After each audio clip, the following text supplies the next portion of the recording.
guys, welcome back to my channel. So in today's video, I'm going to be talking about an astringent versus a toner. I've always been curious to find out what the differences were because I always hear people saying like, oh, make sure you use a toner after you wash your face, use a toner this, use a toner that. And then I bought something which I thought was a toner, but it said astringent, but I thought that it works really well on my face.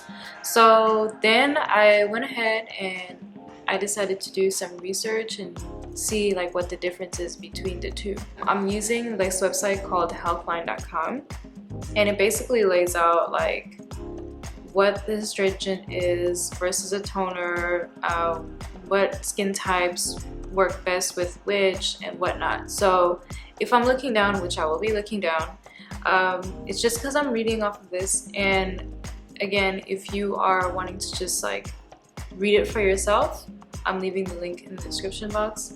And as I've said before, this is a disclaimer. I am not an esthetician, I'm not a dermatologist.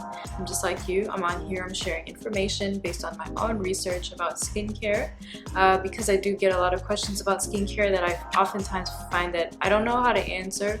So I feel like I could kind of move you guys into the right direction. Okay, so what is an astringent? That's what everybody wants to know. That's what I want to know. I want to have a better understanding. So here's what it says. It says here, if you have oily skin that's prone to breakouts, you might be tempted to add an astringent to your daily skincare routine. Okay. Astringents may help cleanse the skin, tighten pores, and dry out oil.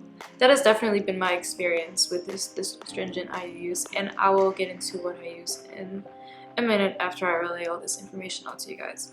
Okay, so here it says astringents are liquid-based formulas usually containing isopropyl or rubbing alcohol. You can also find natural astringents with alcohol from botanicals and even alcohol-free astringents. Okay. It says here you should also avoid alcohol-based astringents if you have dry skin. Alcohol-based products may dry out your skin and make acne worse. So what are the benefits of astringents? So astringents may have several benefits for your skin. They may be used to help, one, to shrink the appearance of pores, which has definitely been my experience, to tighten the skin, yes, to cleanse irritants from the skin, okay, to reduce inflammation, that has definitely been my experience, to reduce acne, definitely my experience, although I don't know if I would say I've had acne, but I have breakouts. I don't know if there's a difference between the two. I would have to do research. If you would like to educate me, go ahead and do so in the comment section. And also the last thing is they help to provide antibacterial benefits. Astringents work best for oily, acne-prone skin. That's because they help remove excess oil and unclog pores. That has definitely been my experience.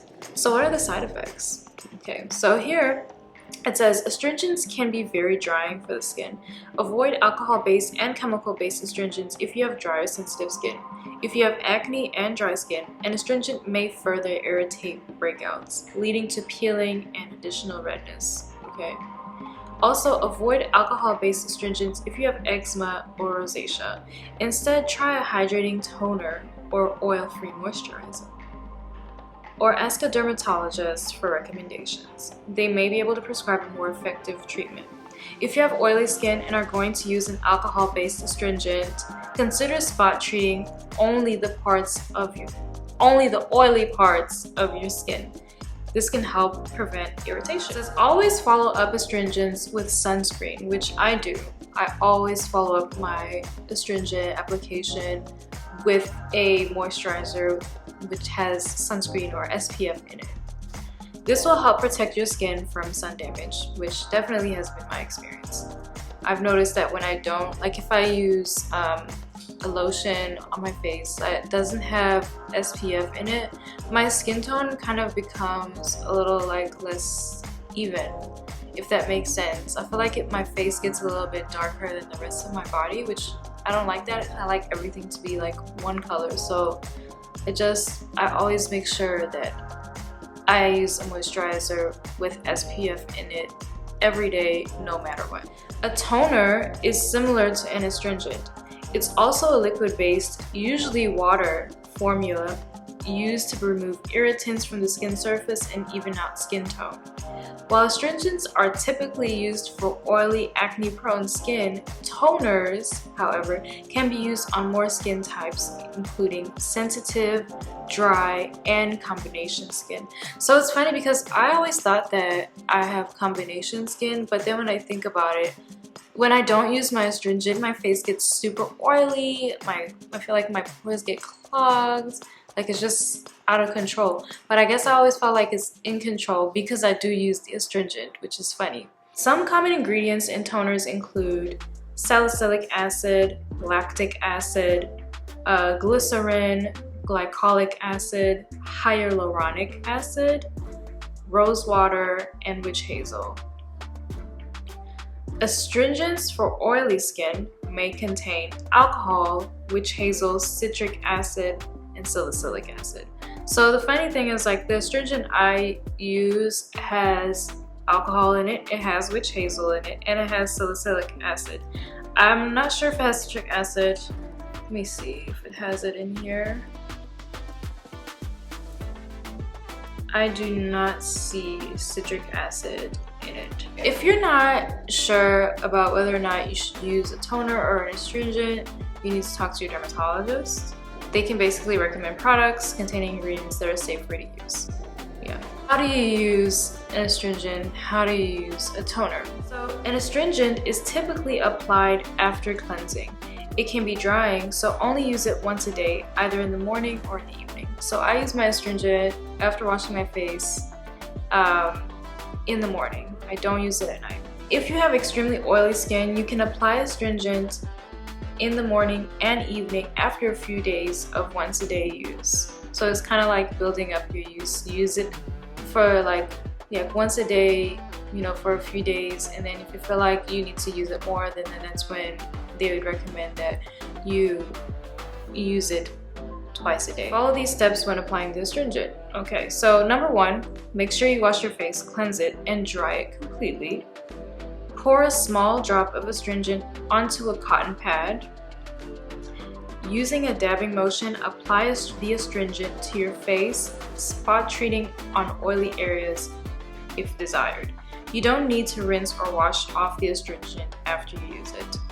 And then lastly, follow up with a moisturizer and sunscreen containing SPF. You may feel a slight tingling feeling on your face after applying the astringent. Your skin may also feel tight or pulled afterwards. This is normal. And I felt all of this, but it's not like a bad feeling, if it makes sense. Like, it feels like it's working. That's how it feels like, and it actually works. So there we go. It says, if your face feels red, hot, or irritated, discontinue use immediately. I hope that was helpful to you guys. Again, if you would like to read it for yourself or just check my source, go ahead, click the link in my description box. It's right there. Oh yeah, I wanted to show you guys the astringent I use. I do use the Clear Pore Oil Eliminating Astringent by Neutrogena. I've been using this for years, and it's amazing. Like, I love this. This is a staple product. I may try a lot of different products on my face, but one thing I usually don't even look for different astringents because I feel like this is amazing. Now though, I'm happy because I know what the difference is, because I thought I was using a toner, but I realized, like, oh, this is called an astringent, so what's the difference? So now that I've done a little bit of research, I have a better idea, and it makes sense. So yeah, I guess I have oily skin, because this definitely keeps the oil production on my face in control. It definitely treats and prevents breakouts on my face, although I still struggle a little bit with breakouts, but I think maybe that just has to do with, don't quote me, I don't know, I'm just guessing that it might have to do with just getting older, you know, hormones changing and all that as you get older. Maybe needing to, you know, have a different skincare routine. but it's not like serious. I don't have serious breakouts or anything, you know, but I just tend to break out a little bit around my chin area, and that's it. So this has 2% salicylic acid in it, and it's very, very, very effective.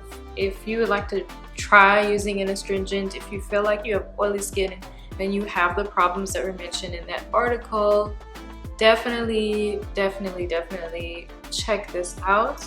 I'll probably leave a link in the description box for this too if you want to check this out as well. Thank you so much for tuning in. I hope this was a very informative video for you guys. If you have more questions about skincare or stuff that you'd like me to do more research about in terms of skincare, I'll be more than happy to do so. Just, you know, hit me up, send me a DM on Instagram, or you know, just put the question in the comment section, as you guys always do anyway. So yeah, thanks again for tuning in. I'll see you guys in the next video. Bye.